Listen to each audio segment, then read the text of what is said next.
Okay, so I'm going to do a beautiful cute little bee today with a daisy.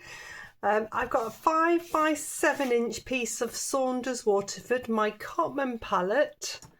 I have got 3 brushes, a round number 10, a round number 6 and a number 2 rigger. This is actually a half rigger, it's a bit smaller. I have got my water spritzer and I'm going to activate my colours. I'll give him a little bit of a spritz. I'll link this palette in the description. I've also got a couple of watercolour pencils, which I'm going to show you, and a little bit of sandpaper for added technique. So I'm going to draw the daisy first of all. I'm going to do a little ellipse, and then I'm going to start with the petals. I don't mind if these petals come off the paper, and I want the petals at the front to be bigger than the petals at the back. That is going to give us a sense of this daisy facing upwards rather than towards us. So I'm going to keep these nice and small at the back. So it's a bit like when you're doing a sun and you're going out at those angles. That's what I want you to do.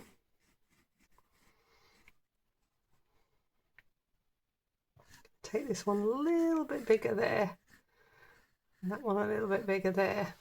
So I've got a really nice shaped daisy there and a little bit of a stem. I'm not going to draw the bee, we're going to make the bee up. This is nice and fun, nice and loose. So with my round number 10, I'm going to pop some water on now. Those colours are nicely activated. I want a nice even sheen, no puddles, no dry bits. I'm just taking my time. I'm going to come close to that daisy that I've just drawn out. I love doing bees. Bees are one of my favourite things to do.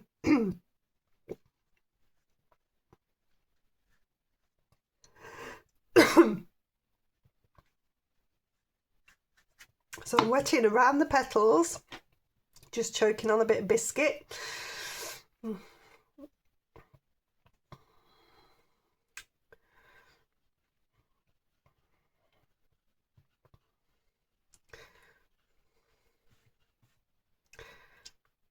Nice and carefully.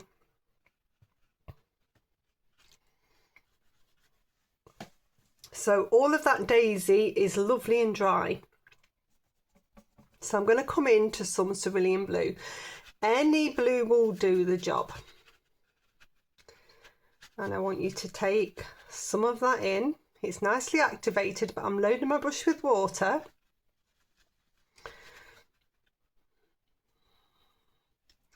And I want you to get around the edge of this daisy. Cerulean blue is quite a good colour because it's not staining. It's not too potent. Use whichever brush you're comfortable with using to get into these little bits, because this daisy is going to be white, so we need it to have all these petals standing out. Because they're dry, they're not going to get any paint on them unless we paint them. So this is controlling the wet in wet.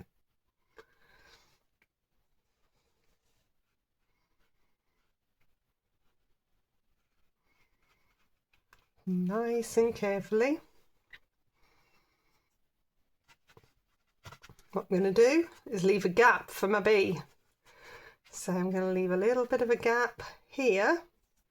It's nice and wet, so I can get my bee in there later. It's all coming in on the wet paper. Just take a little bit more, a stronger colour down there. If I come into a little bit of ultramarine blue, I'm just going to strengthen this bottom section. So I'm just dabbing it through. It's still nice and wet.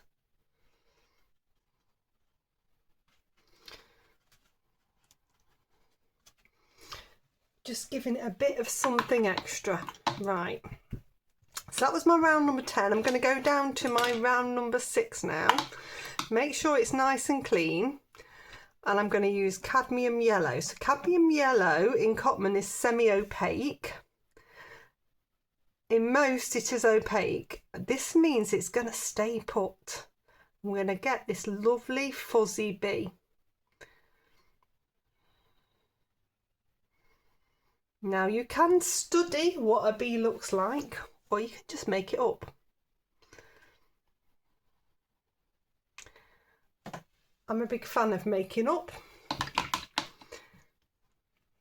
So that's my yellow one. Then I'm going to use ivory black. So ivory black or lamp black stays put. If you don't have those, don't use Payne's grey. Use ultramarine and burnt umber as a nice option. What we're going to do is come in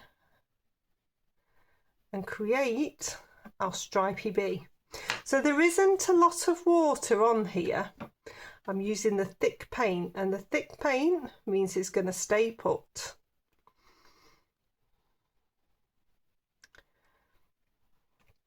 And you're going to get those lovely yellow stripes.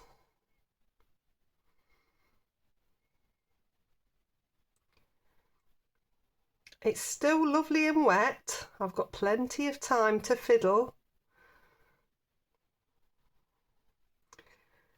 and get that lovely fuzziness on my bee.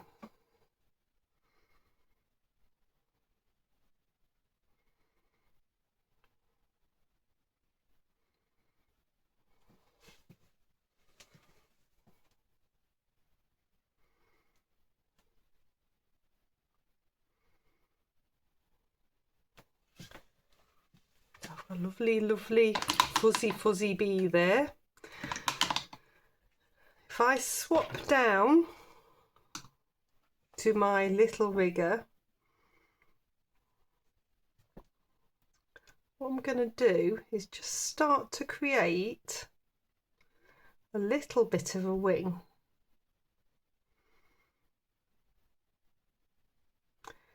A little bit of a wing each side. You can literally use the black there and bring it across. You want this to be see-through, so you want to be able to see through anyway. You can start to get that lovely bee shape.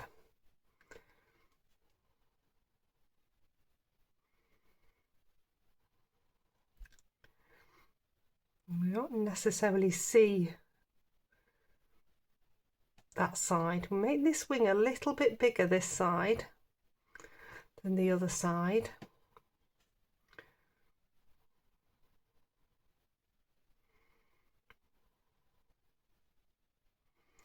I'm going to pop some little legs on.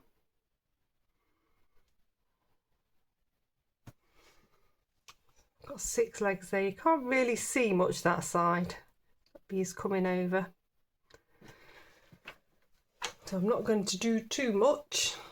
If you come in with the really thick colour now, so this is just still with the rigger, dip in the brush. I'm going to add a little bit more to this one side.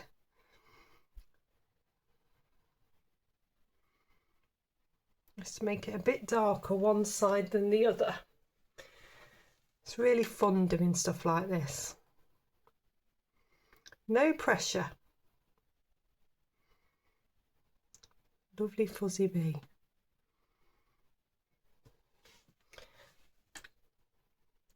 Little bits there.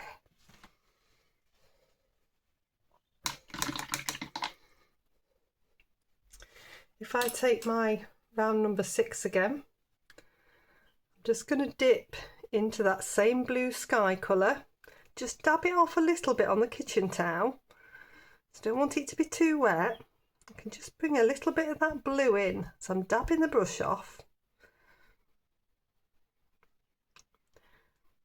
Spreading that around.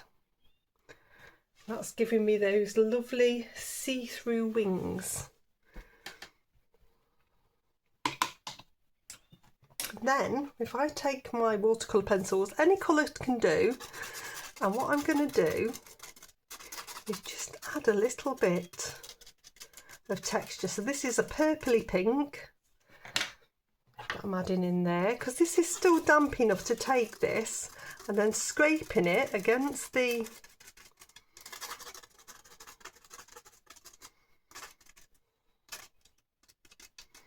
sandpaper, and you get a lovely texture. I'm going to take a little bit up here. If it lands on your daisy, don't worry, because your daisy's dry, so it won't do anything. It'll just blow away after. That's a little bit of texture in there. Okay, I'm going to dry this one off. Okay, so that's nicely dry. What we're going to do is take a little bit of water with my round number 6 into the centre of the daisy. Then we're going to take some of that cadmium yellow in. It's a perfect colour. We can do a little bit of a jaggedy edge at the top. That works nicely for the daisy. If I dip into a little bit of the cadmium red, that's going to give us a little bit of shadow. Now I don't want that to be too strong, so I've rinsed my brush off. I'm dabbing it off so it's dry, and then I can manipulate that through so that it's not too strong. Spreading it through whilst it's damp.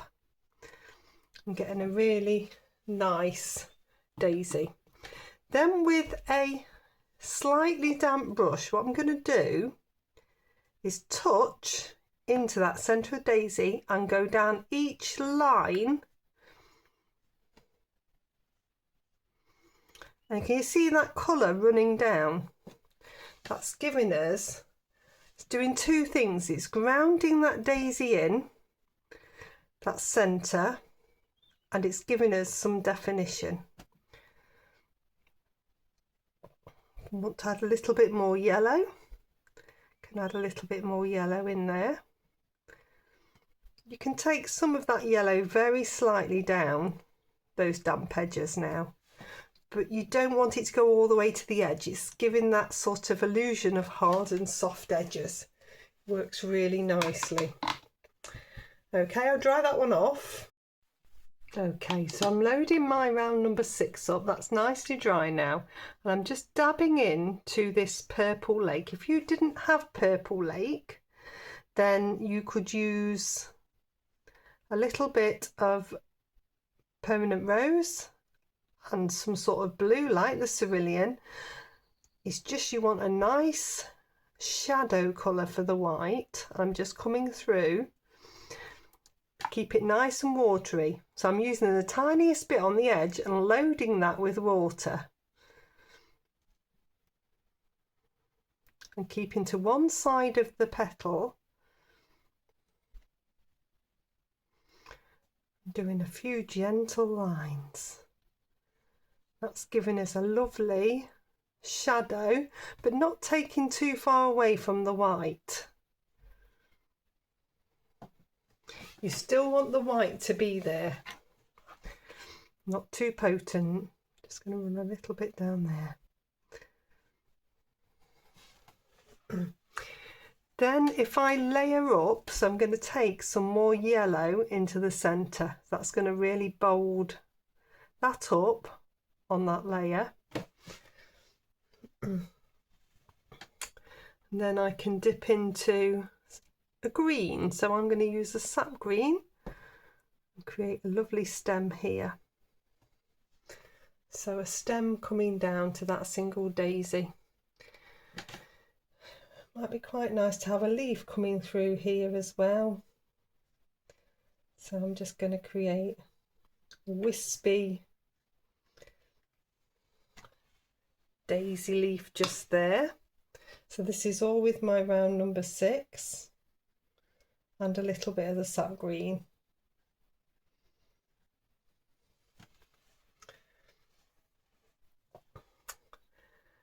Nice. I think for a little bit of balance I'll do another one that way.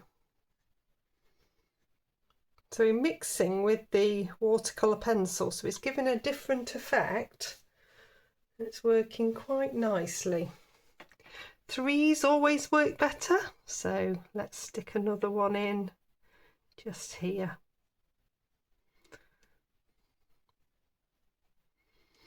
There we go. So we've got 3 lovely leaves. Okay, so if you want to add anything to the texture, what you can do is just wet little areas, because that watercolour pencil will still lift. So I'm going to just add a few dots so you can see that moving around a little bit and adding a little bit more random texture. Could be an indication of something in a border in the background, like some little flowers. Add a little bit up here as well. So this is just water that I'm adding.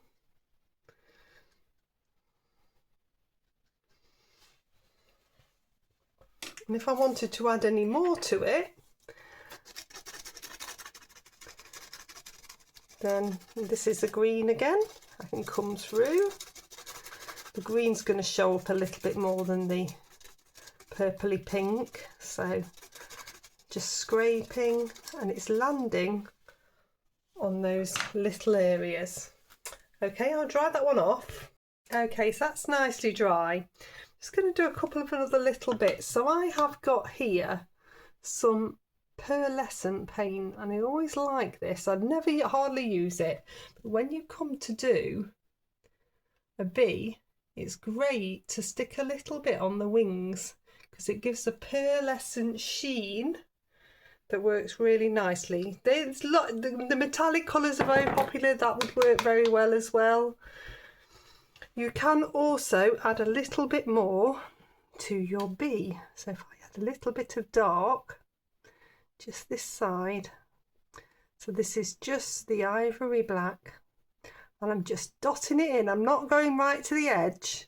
It's just giving it a little bit more power one side, and then I'm going to come into the cadmium red, take a little bit of that just along that edge, just to give that a little bit more power. So I'll take the tape off. There we go, a fun, easy bee. Please do find my Facebook group in the description. I'd love to see your results. If you pop them on, I promise to give you some direct feedback. It's lovely to see them all. I hope you've enjoyed it. Please do like, subscribe and share. I've done bees a few times and they're always very, very popular. And this shows you a little bit of what you can do with watercolour pencils as well. See you next time.